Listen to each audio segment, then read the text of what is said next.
இப்படி அவசரப்பட்டு வந்து மாட்டிக்கிட்டியப்பா, கொஞ்சம் திரும்பி பாருக்கண்ணா, உன் மரணம் உன்னை தேடி வந்துகிட்டு இருக்கு பாரு என்றான். அதை கேட்டு சிவா மெயின் டோரை திரும்பி பார்க்க அவினாஷின் ஆட்கள் உள்ளே வந்து கொண்டிருந்தார்கள். அவினாஷ் இது போன்ற சாதாரண வேலைக்கு நேரில் வரமாட்டான். அதனால் சிவாவை அவன் சாதாரண ஆள் என்று நினைத்து தன்னுடைய அடியாட்கள் சிலரை மட்டும் அனுப்பி வைத்திருந்தார். அவர்கள் உண்மையாகவே காட்டு மிராண்டிகளைப் போல கொடூரமாக இருந்தார்கள். தேவ் சிரித்தபடி, கொஞ்ச நேரத்துக்கு முன்னாடி தான் உனக்கு நேரம் நல்லா இருக்குன்னு சொல்லிக்கிட்டு இருந்தேன், அதுக்குள்ள உனக்கு கெட்ட நேரம் ஸ்டார்ட் ஆயிடுச்சு போலியே என்று சொல்ல சிவா மெதுவாக திரும்பி பார்த்தான். ஹோட்டலின் மெயின் டோரில் இருந்து கனமான ஃபுட் ஸ்டெப் சத்தத்தோடு சிலர் உள்ளே வந்து கொண்டிருந்தார்கள். அவர்கள் வரும்போது யானைகள் நடப்பது போல அந்த இடமே அதிர்ந்து கொண்டிருந்தது. அவர்கள் எல்லோரும் 7 அடி உயரத்தில் நல்ல மசில்ஸோடு இருந்தார்கள். முடி நீளமாக இருந்தது. அவர்களுடைய பயங்கரமான தோற்றத்தை பார்த்து அங்கிருந்தவர்கள் எல்லோரும் பயந்து நடுங்கினார்கள். அவர்களை பார்த்தவுடன் கஸ்டமர்ஸ் பாதி பேர் வேகமாக வெளியேறிவிட்டார்கள். நந்தினியின் ஃப்ரெண்ட்ஸும் அவர்களை பார்த்து பயந்து மெதுவாக அங்கிருந்து நழுவிச் சென்றார்கள். நந்தினியும் அங்கிருந்து போய்விடலாம் என்று நினைத்து ஓரடி எடுத்து வைப்பதற்குள் ஒரு கை அவளை பிடித்து நிறுத்தியது. தேவ்தான் அவளை நிறுத்தியிருந்தார். நீ எங்க போற நந்தினி? உன்னோட எக்ஸ் ஹஸ்பண்டோட சாவை நீ பார்க்க வேணாமா என்றார். நந்தினிக்கு அதில் விருப்பமில்லை என்றாலும் தேவின் வார்த்தைகளை அவளால் மறுக்க முடியவில்லை. அதே நேரம் அங்கு ஏதோ ஒரு பெரிய பிரச்சனை நடக்கப் போகிறது என்பதை உணர்ந்த மேனேஜரும் வெயிட்டர்களும் அந்த சண்டையை தடுக்க நினைத்தார்கள். மேனேஜர் போனை எடுக்க போக கேங்ஸ்டரில் ஒருவன் மேனேஜரின் மூக்கில் ஓங்கி ஒரு குத்துவிட பயத்தில் அவர் போனை மீண்டும் பாக்கெட்டில் வைத்து விட்டார். அப்போது அந்த காட்டு மிராண்டி கூட்டத்தில் ஒருவன், இங்க சிவா யாரு என்று கேட்டார். உடனே சிவா சத்தமாக, உனக்கு நான் தானே டார்கெட், இங்க வேற யார் மேலேயும் நீங்க கையை வைக்கவே கூடாது. இவங்க மட்டும் தானே, இன்னும் யாராவது வராங்களா? இல்ல எதுக்கு கேட்கறனா, எல்லாரும் வர வரைக்கும் வெயிட் பண்ணலாமா இல்ல இப்பவே ஸ்டார்ட் பண்ணிடலாமா என்று கேட்டான். அதை கேட்ட கேங்ஸ்டரில் ஒருவன், ஓ நீதான் சிவாவா, உன்ன மாதிரி கொசு அடிக்க நான் ஒருத்தனே போதும் என்று சொல்லிவிட்டு அவன் அலட்சியமாக சிவாவை நெருங்கினான். பின் வேகமாக சிவாவை நோக்கி ஓடி வந்தான்.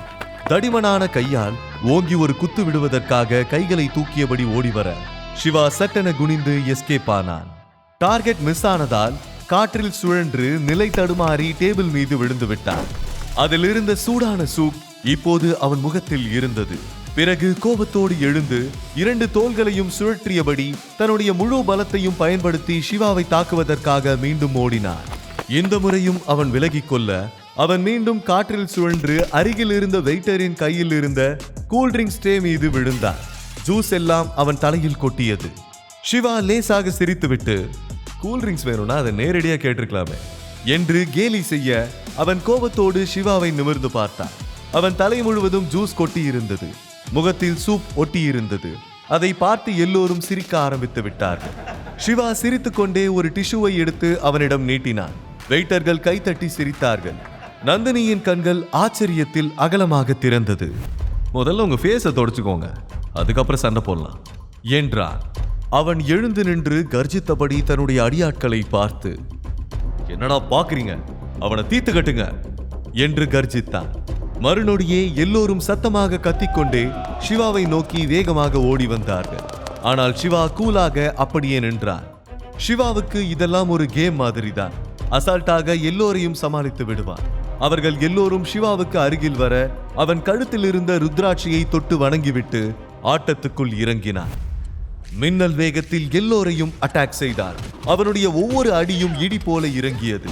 அந்த இடத்தில் தொடர்ந்து அவர்களுடைய அலறல் சத்தம் எதிரொலித்துக் கொண்டே இருந்தது.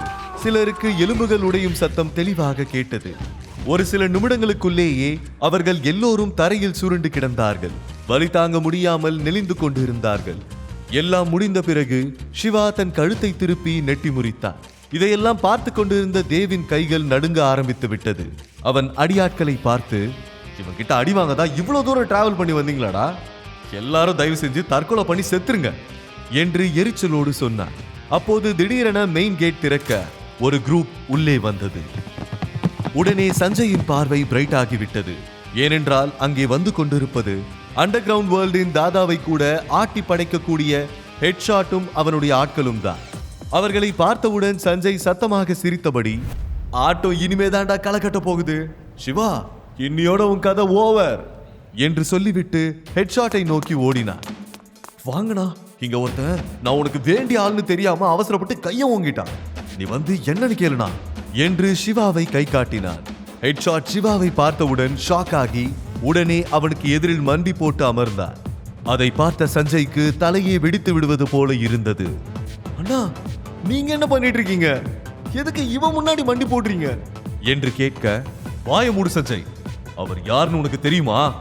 அவர்தான் நமக்கெல்லாம் ரியல் கிங் என்று சொல்ல ஹெட்ஷாட்டின் வார்த்தைகள் அந்த ஹோட்டல் முழுக்க எதிரொலித்தது.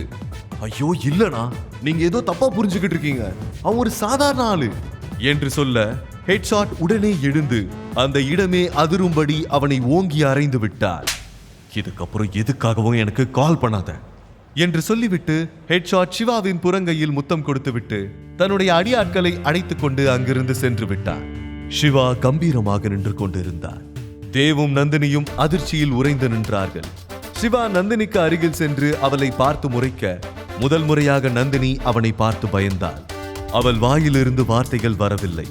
அவன் நந்தினியை பார்த்து கொண்டே அருகில் நின்று கொண்டிருந்த தேவின் முகத்தில் ஒரு குத்துவிட அவன் உதட்டில் இருந்து ரத்தம் வடிந்தது. தேவுக்கு பொறி கலங்கிவிட்டது. அப்போது சிவா அவனுக்கு அருகில் இருந்த உட்டன் பாக்ஸை கையில் எடுத்தார்.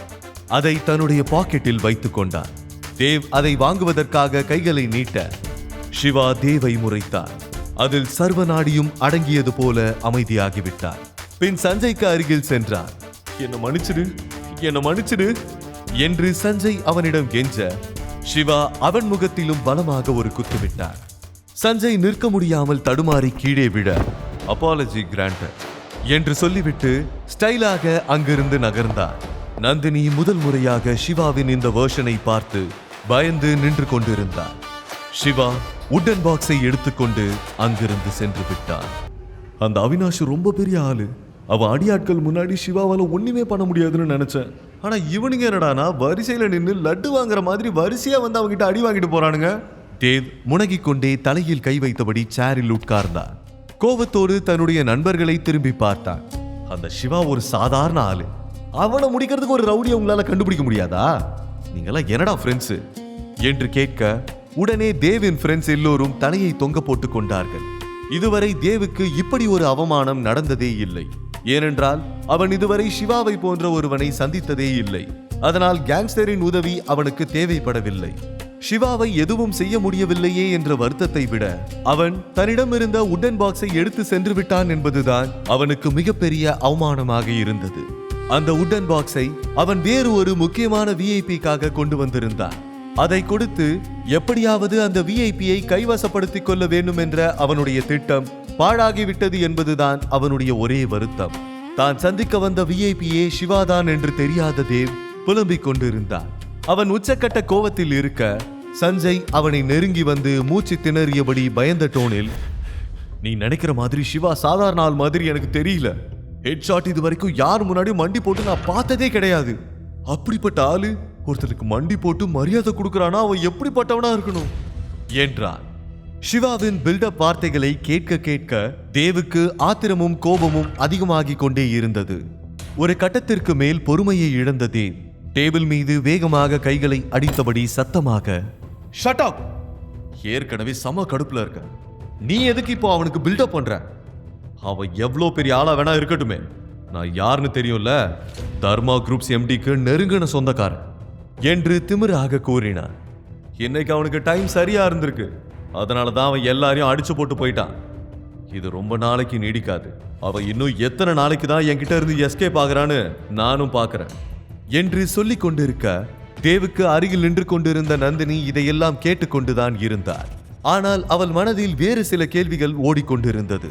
உடனே அவள் சிவாவை துரத்தி பிடிப்பதற்காக ஓடினார். தேவால் இப்போது எதை பற்றியும் யோசிக்க முடியவில்லை.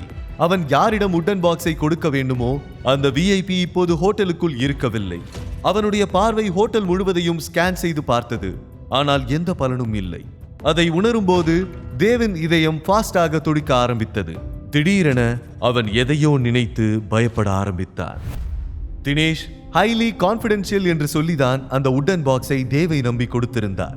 தேவ் அந்த வேலையை செய்து முடிக்காமல் விட்டதோடு மட்டுமில்லாமல் உட்டன் பாக்ஸையும் தொலைத்து விட்டார். இந்த விஷயம் தெரிந்தால் தினேஷ் என்ன செய்வார் என்பதை நினைக்கும் போதே அவன் உடல் நடுங்கியது. தினேஷிடம் இப்போது என்ன சொல்லி சமாளிப்பது என்று யோசித்தான். நடுங்கும் கைகளோடு அவன் பாக்கெட்டில் இருந்த போனை வெளியில் எடுத்தான். அந்த ஏசி குளிரிலும் அவனுக்கு வியர்த்து கொட்டியது. கர்ச்சீஃபால் முகத்தை துடைத்துக் கொண்டே செல்போனில் தினேஷின் நம்பருக்கு டயல் செய்தான். அங்கிள், ஒரு ப்ராப்ளம் ஆயிடுச்சு. நீங்க கொடுத்த உட்டன் பாக்ஸ் காணாம போயிடுச்சு என்று சொல்ல அதை கேட்ட தினேஷ் சட்டென ஷாக் ஆகி எழுந்து நின்றார். காணாம போயிடுச்சா? நீ என்ன சொல்ற? முழு கதையையும் கேட்டு மகிழ பாக்கெட் FM ஏப்பை டவுன்லோட் செய்யுங்கள். லிங்க் டிஸ்கிரிப்ஷனில் கொடுக்கப்பட்டுள்ளது.